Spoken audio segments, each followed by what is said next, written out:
Hello and welcome back to PaintShop Pro Basics episode 43, the text tool, part 2.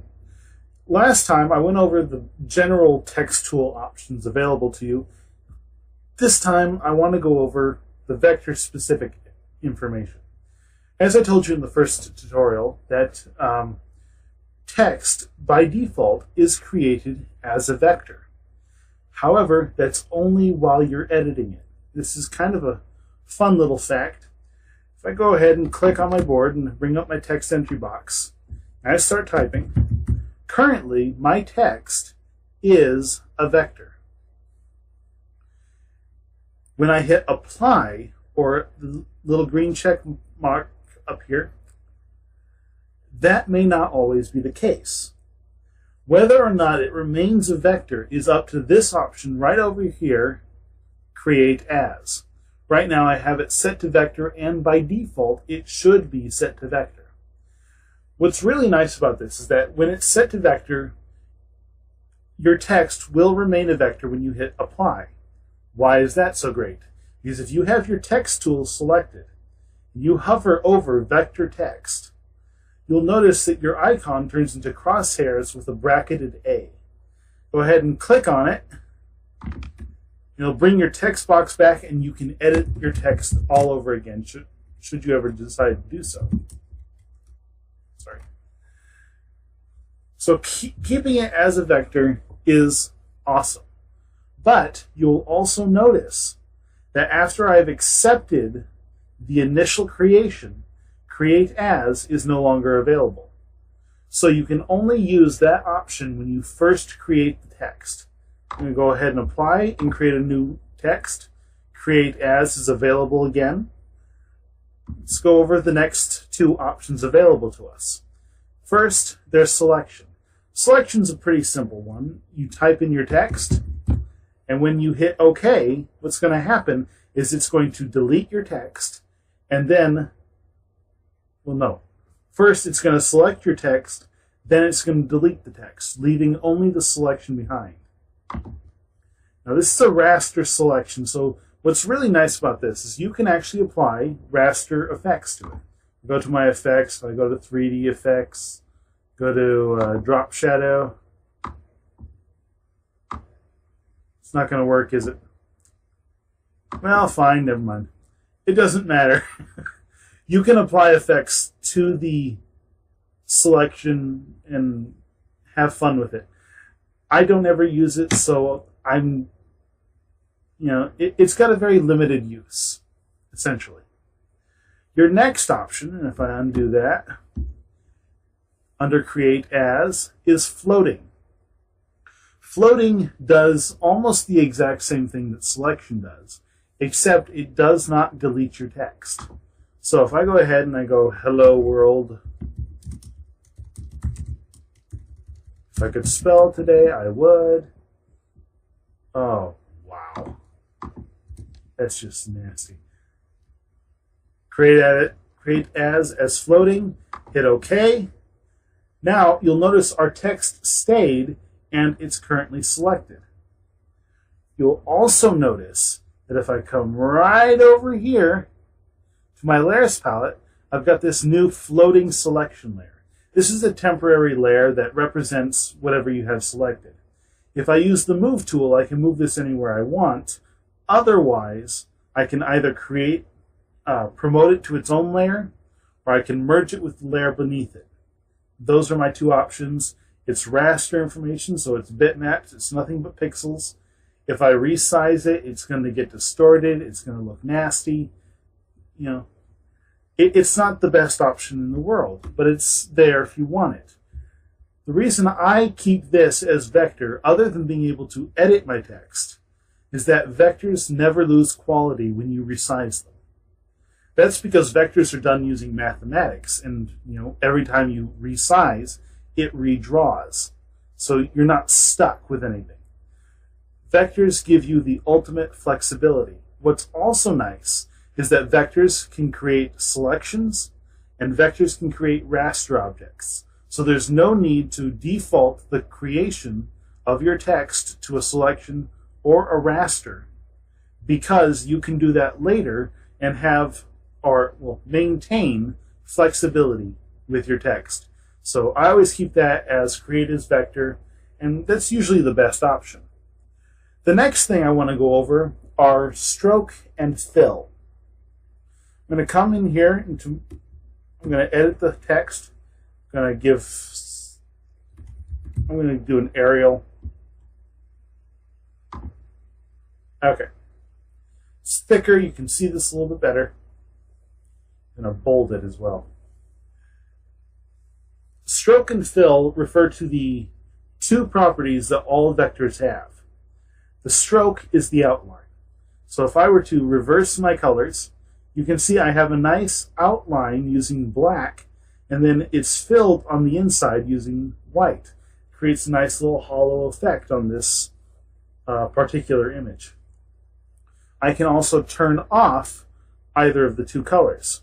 How do I do this? Well, like I said, stroke refers to your outline. Fill refers to what's in the middle. And you can affect these colors right over here on your materials palette. If you hover over your foreground, you'll notice it says foreground and stroke. Hover over your background, it says background and fill.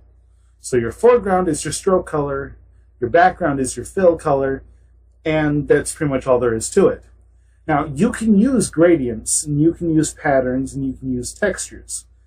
You know, if you can create a material from it, you can use it with vectors. If I wanted to, I could go over here, attach a small gradient to it, and you can see the effects that are available to us. It's a lot of fun. It's very easy. It's also very, you know, whatever it is. Okay, I filled both the stroke and the fill color with black. Actually, I'm going to turn that back to white. I'll show you why. Because our next property, the next thing I want to show you is right next to create as. It's called stroke width. Stroke width refers to how thick that outline is. You see, as I bump that up, it gets really thick. To the point where it's just ugly. Bring that back down to 1. If I put this down to 0, you'll notice the stroke disappears because there is no stroke anymore. Which is really nice to know, because then, if you ever wanted to turn one of your colors transparent, you know that you only have to turn the fill transparent. You don't have to affect the stroke if you don't want to. You can just turn its stroke width down to 0 if you want it to disappear. Lots of fun. Okay, hit my little triangle here to reveal the last few options available to us. Line style, again, refers to your stroke. Very little refers to the fill. Okay. Line style refers to how the stroke is drawn. We can have little dotted lines. We can have arrows attached. This one, it doesn't show. Come on, stop that. We can make it look very ugly, very nice. There are a lot of options available to you here as well. I don't like any of these, but hey, that's me. I'm going to turn this back to a solid for good. Join. This is kind of an interesting one. In vectors, you have nodes and you have line segments. Line segments connect two nodes, and these are what the stroke follows. How sharp the edges are is determined by the join. Now, we have 3 types of joins. We have a miter, which is a point or a triangle. You have a round join, which is just rounded off. And you have a bevel join. These will refer to when the join is angled. And most of the time, especially with text like this, it won't make a difference. You won't notice anything by changing those. So I just keep it at miter. And miter joins have this little miter limit. Turning it up or turning it down determines how sharp that angle is. But again, with text like this, you're probably not going to notice anything. The last two are kind of interesting. I'm going to go ahead and hit apply here and then get rid of it. Warp text and offset refer to how text follows a path or a curve. Something you'll find out a lot, like when you want to curve text around something, is that vectors interact with each other. We haven't really gotten into this, and so these might seem a little funky when I try to describe them right now, but trust me, they're a lot of fun. If I have an oval or a circle, and I want my text to follow this circle, all I have to do is bring my text tool over it. And you see what happens to the icon. We get the crosshairs again, but it shows an A on a curve. This means that the text is going to be applied to the curve. If I hold down my Alt key, however, you'll see it go straight back into the regular tool. If I click now, it'll just create text. If I click when it has the A on a curve, it's going to apply the text to the path that we currently have selected. I'm going to go ahead and click and show you that. Go hello world. You see how it just followed the circle. It's pretty nice. Warp text refers to how the text distorts around the path. If I turn this off, there's going to be no distortion, and it's just going to place each letter on the curve as you would normally see them. And it's not bad, but text makes it look like it's actually following and bending. Offset refers to how on the line that text is. I can set it below the line, like that. I can set it above the line, or I can rest it directly on the line with the zero by setting this to zeros.